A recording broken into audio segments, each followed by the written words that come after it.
وعلیکم السلام اللہ یاری صاحب. ایک تو ٹائم کا بہت شکریہ، اور مطلب وہ انٹرویو میں نے دیکھا ہے، اور تحقیق تو ارشاد بھٹی صاحب کی کافی قوی تھی، بہت اچھی تحقیق کی. اور وہ پھر انہوں نے شہنشاہ نقوی صاحب سے سوال کیے، جن میں کچھ کا انہوں نے باقاعدہ جواب دیا، کچھ کو ویل لیفٹ کیا، اور کچھ کے بارے میں انہوں نے تسلیم کیا کہ ایسا ہے تو صحیح، لیکن اس کے بارے میں چپ رہنا زیادہ بہتر سمجھتا ہوں. کچھ سوال میں نے کچھ کلیکٹ کیے ہیں، کچھ خود سے بھی ہیں، تو میں آج آپ کے سامنے وہ رکھوں گا، اور پھر اس کے اوپر آپ کے 2 سینٹ لیتے ہیں کہ آپ کا ان سوالات کے حوالے سے کیا کہنا ہے.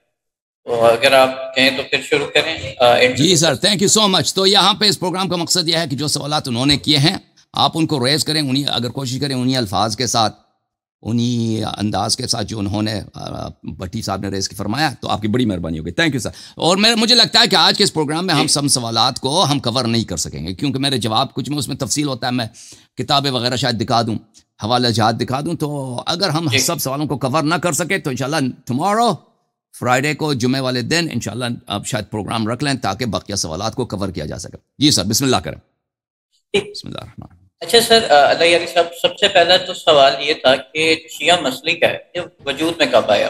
کہ آپ صلی اللہ علیہ وسلم کے زمانے سے تھا، یا پھر واقعی اس کا بانی عبداللہ بن سبا تھا؟ تو ذرا اس کے بارے میں تھوڑی چلو وہ دوسرا سوال ہے. میں نے ان کے انٹرویو کا کچھ حصہ دیکھا، عبداللہ بن سبا والا از اے ڈفرنٹ کوسچن. شیعہ مسلک، سب سے پہلا سوال یہی تھا کہ شیعہ مسلک وجود میں کب آیا؟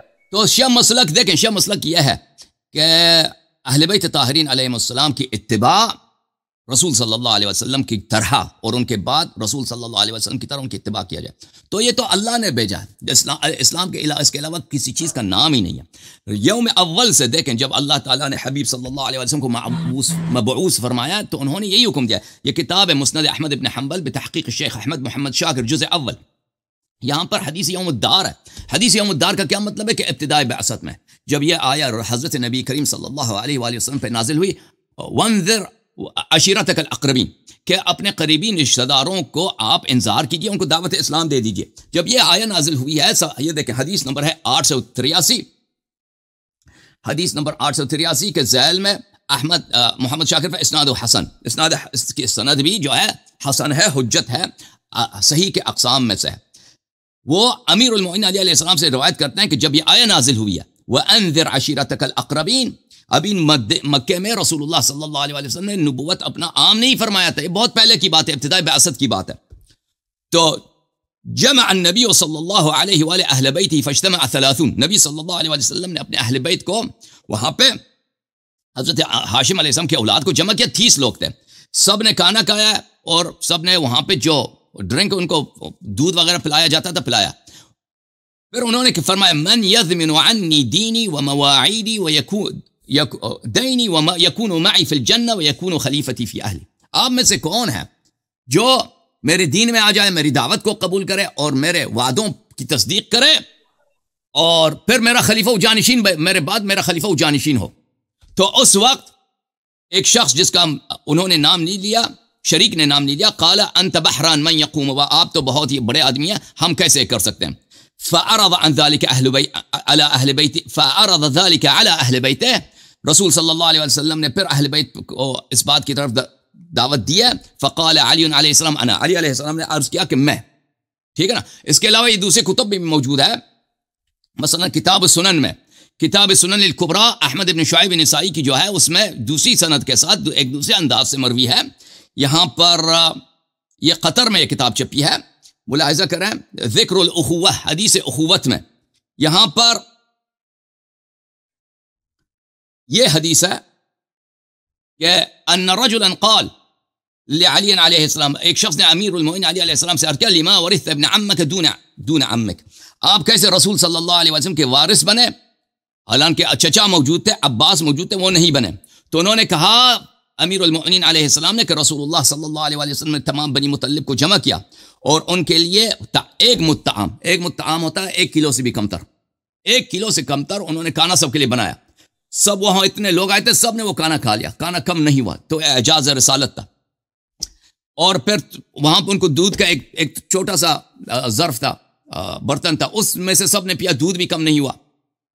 اچھا، پھر رسول صلی اللہ علیہ وسلم نے فرمایا یا بنی عبد المطلب انی بعثت الیکم بخاصہ و الی الناس بعامہ، اے بنی عبد المطلب میں پہلے آپ پہ مبعوث ہوا ہوں، پھر دوسرے لوگوں کی طرف. اور آپ نے میرا یہ اعجاز ابھی آپ نے اس دسترخوان پہ دیکھا ہے, میری اس عید دسترخوان پہ آپ نے اعجاز دیکھا ہے کہ 1 کلو سے کم یہاں پہ کھانا تھا, آپ سب نے کہا ہے, ایک چھوٹا سا برتن تھا, دودھ کم ہی نہیں ہوا. فَأَيُّكُمْ يُبَايِعُنِي عَلَىٰ أَن يَكُونَ أَخِي وَصَاحِبِي وَوَارِثِي, آپ میں سے کون آ کر یہاں پہ مجھ سے بیعت کرے گا کہ وہ میرا بھائی ہوگا اور میرا ہمنشین ہوگا اور میرا وارث ہوگا. کوئی شخص وہاں پہ کھڑا نہیں ہوا.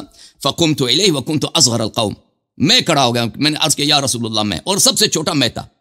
3 دفعہ رسول اللہ صلی اللہ علیہ وسلم نے یہ فرمایا, تینوں دفعہ میں کھڑا ہوا اور میں نے عرض کیا یا رسول اللہ, میں. تو رسول صلی اللہ علیہ وسلم نے کہا کہ میرے ہاتھ بلند کیا اور فرمایا کہ یہی ہے, میرا وارث یہی ہے. اچھا, اور میں رسول صلی اللہ علیہ وسلم کا وارث بنا. اور یہ دوسرے کتب, بہت سارے کتب میں آئے. تو آپ کی خدمت میں عرض کریں کہ مثلا یہ کتاب جامع البیان للطبری میں یہ حدیث موجود ہے, جلد نمبر 29, چھاپ دار الفکر, صفحہ نمبر 130 میں طویل حدیث ہے کہ رسول صلی اللہ علیہ وآلہ وسلم نے کہا کہ اطاعت کرو. جب اپنے اہل خانہ کو دعوت دی, بنی ہاشم کو دعوت دی, کسی نے دعوت قبول نہیں فرمایا, تو رسول صلی اللہ علیہ وآلہ وسلم نے امیر المؤمنین علیہ السلام کا دست مبارک بلند کیا, فرمایا یہ میرا خلیفہ, میرا جانشین ہے اور میں تمہارا نبی ہوں, اس کی طاعت کرو. تو لوگ وہاں سے اٹھتے ہوئے انہوں نے مذاق اڑایا.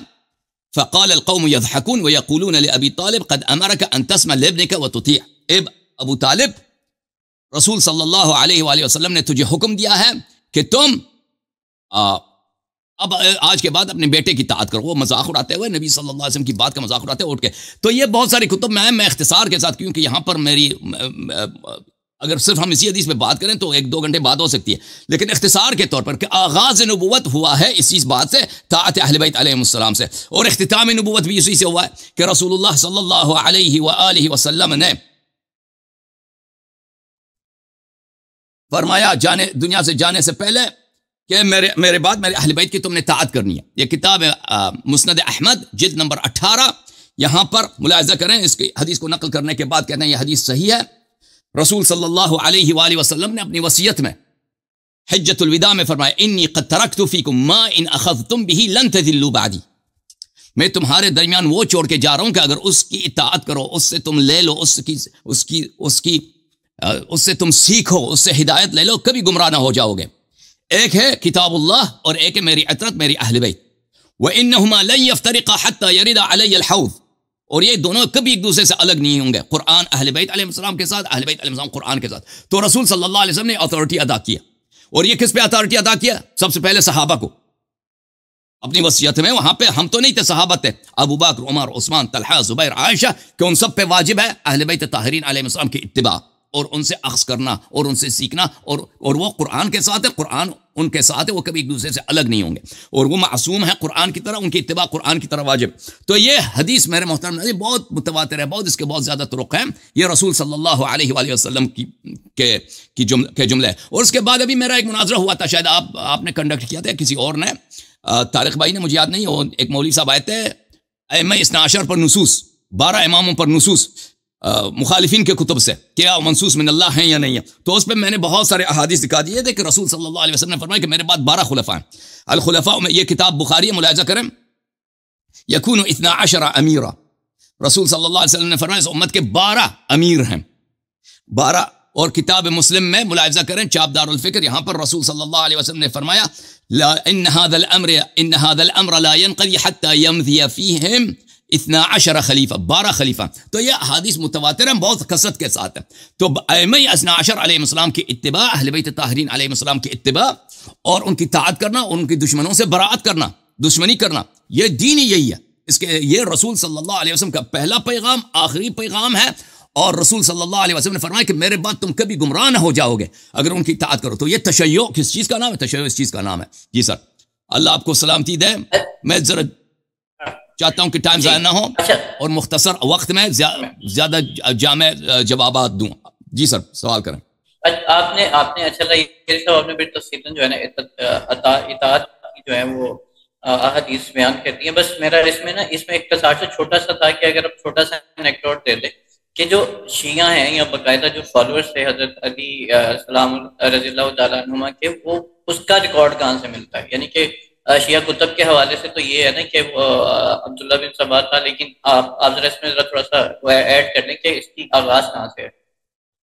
اس کے آغاز جب رسول صلی اللہ علیہ وسلم نے فرمایا نا کہ میری بات میں میرا وارث امام علی علیہ السلام ہے، جب رسول صلی اللہ علیہ وسلم نے فرمایا کہ تم نے اہل بیت طاہرین علیہ السلام سے اتباع کرنی، جب رسول صلی اللہ علیہ وسلم نے ہاتھ اٹھا کر کہا من کنت مولا علی علیہ السلام مولا، جو بھی با تقوی تھے، جو بھی رسول صلی اللہ علیہ وسلم کے با تقوی سا، دیکھیں سب صحابہ با تقوی نہیں تھے، صحابہ میں ایسے لوگ تھے جن کو قرآن شاہد ہے بلی بسم اللہ الرحمن الرحیم وَإِذَا رَأَوْا تِجَارَةً لَهْوًا انفضوا إِلَيْهَا وَتَرَكُوكَ قَائِمًا، تو ایسے لوگ تھے جو رسول صلی اللہ علیہ وسلم کو جنگوں میں چھوڑ کے بھاگ جاتے تھے، بلکہ وہ نماز کے وقت خطبے کے وقت بازار سے کوئی سوداگر کی آواز آتی تھی کسی ڈانس کرنے کی، اس کو رسول صلی اللہ علیہ وسلم کو چھوڑ کے سب لمبی داڑیوں کے ساتھ بھاگتے تھے وہ ڈانس دیکھنے کے لیے، لہو دیکھنے کے لیے۔ تو عرض یہ ہے کہ جو باتقوا تھے وہ تو رسول صلی اللہ علیہ وسلم کے حکم کے مطابق، اب وہ کون افراد تھے، کیا نام تھے، یہ الگ بحث ہے میرے بھائی، ٹھیک ہے نا، وہ کبھی انشاءاللہ چاہیں تو ہم بتا دیں گے۔